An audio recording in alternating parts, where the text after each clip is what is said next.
Монголд бол энэ чинь дэлгэгдээгүй бүтээл байхгүй юу? Ердөөсөө тий шууд нөгөө гадагшаагаар явцсан тий.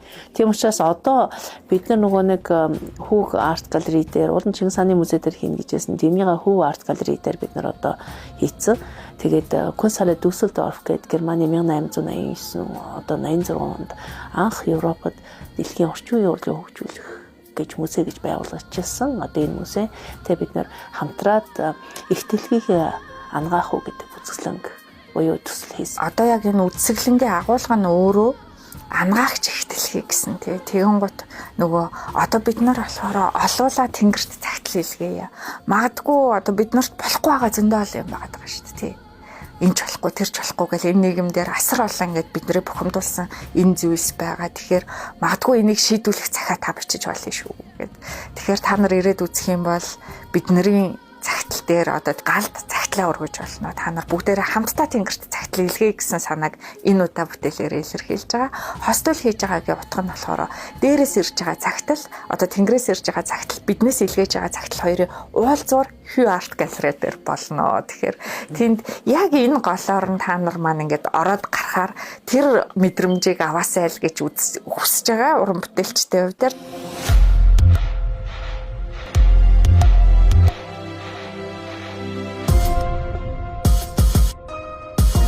Ястай жинхэнэ ноос олгоно зүгээр шигтгэж хийнэ гэдэг нь үнэхээр тэр тэнгэрт байгаа тэр их хүчтэй энэ хоёр дүлэнд энэ олон зүүнний шивэлт олгоноор шингэж тэнд хийгдэж байгаа шүү.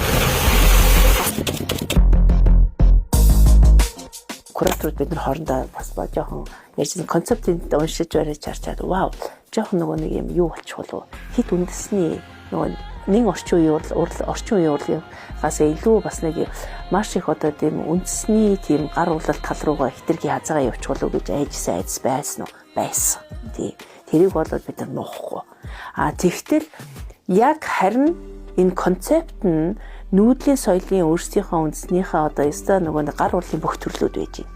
Дээрээс нь бичиг соёлд одоо тий занглаа бичиг байж дээрээс нь аман соёлын одоо магтаал тэр аяараа ингээд нөгөө тоонуудаар тооныхоо бэлэгдлүүдээрээ тий агуулгаараа ингээд ерөөлүүдийг буулгацсан магтаал гэж. За тэрийг эргээд нөгөө бичгээ юугаараа занглаа бичгээр ингээд буулгацж байгаа юм.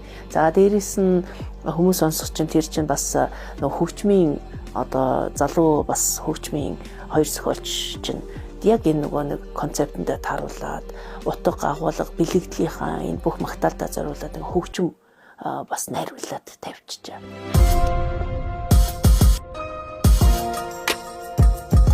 Дунд нь галын дөлөн дотор хүмүүс орж үзнэ. Тэн дотор бүжиг перформанс явна. Яг тэнд аян явна гэсэн үг. Анх бол бид нар Германд болохоор нэг дүл хийсэн бол одоо Монголд дэлгэгдэж байгаа дээр хос дүл буюу энэ маань нөгөө тэнгэрээс цагтл ирээд биднээс илгээж байгаа цагтл гээд тэг хүмүүс маань тэнд бичсэн захиануудаас нь бид нар бас бүтээл дээрээ сонгоод нэмээд л явна гэсэн үзэсгэлэнгийн хугацаа нь энэ хэд маань яг одоо тэнгэрийн захиа гэсэн загтал гэсэн энэ бүтээлийн концепт бол маш одоо бүр зүйрлэшгүй аяйг олон талыг харуулсан. Өмнөх нөгөө юу эсгээ одоо нөгөө бүтээл мань болохоор арай зузаан бүр яг нөгөө нэг ориг юм зузаанаар орж ижсэн байхгүй. Нэг гал дөлөөр орж ижсэн. Одоо энэ удаа их болохоор өөр материалтай ингэж орж иж байгаа гэсэн. Хөнгөлж өгсөн гэсэн. Яг энэ нөгөө натурал материалуудтай ажиллахад бүр нэг юм амтай байдаг. Нэг гоё юм ингээд хүрхээр л тэр нөгөө нэг цэвэрлж байгаа. Одоо бид нар уран бүтээлч болохоор ажиглах их дуртай, судалгаа хийх их дуртай. Тэрэн дээр эсгий гэхээр нэг эсийн гийгүүлээд байгаа ч юм шиг тий. Тэгээ бүр ингээ эсийн төвшөнд цэвэрлэгдээд байгаа ч юм шиг. Яагаад бид нар эсгийг гэрт байсан? Яагаад бид нар эсгийг тэгж их хэрэгэлдэг байсан? Яагаад эсгийг хийхдээ хотлоороо найрлж хийдэг байсан? Энэ өөрөө бас маш их агуулгатай. Бүгдийг эснээс нь гийлэгдэг байсан ч үж магадгүй. Энэ бол зүгээр уран бүтээлчтэй ажиглалт гэж бодчих. Хүлээлт бол угаасаа маш өндөр байгаа. Яагаад гэхээр бидний хувьд болохоор бүтээл анх гарахдаа бүхэл бүтэн Nord Art буюу нэг Европын дэлхийн хэмжээний нэг 10 тооцогдох үзэсгэлэнд орцсон. Тэгэнгүүт ингээд Монголдо гарахын сан гэсэн сэтгэл байгаад тэгээ яг үндэ хэлэхэд бид нар яг 8 сараас эхэлж бүтээл хийж эхэлсэн. 2 дахь бүтээлээ. Урлагт нэг хязгаар байдаггүй гэж ярьдаг даа хүмүүс. Тэгээд яхаарахгүй тэрний бас нэг дахиад нэг өөрийнхөө биеэр гэдэг юм ойлгож байгаа бас нэг завшаан яг болж байна одоо.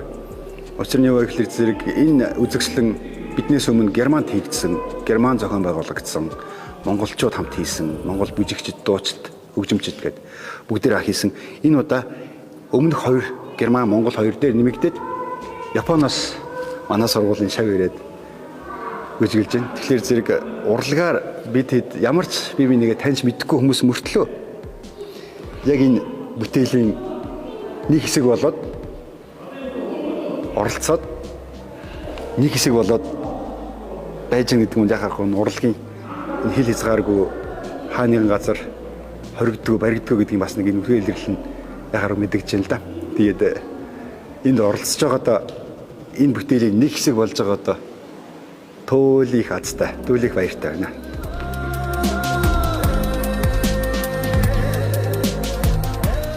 Сарын 29-ний 3 дахь өдрийн 18 цагаас Ангаагч их дэлхийн нэртэй Монгол Германы уран бүтээлчдийн хамтарсан үзэсгэлэн Хүү арт галерей дээр та бүхнийг одоо зорин очиж сонирхоорой гэж урьж байна.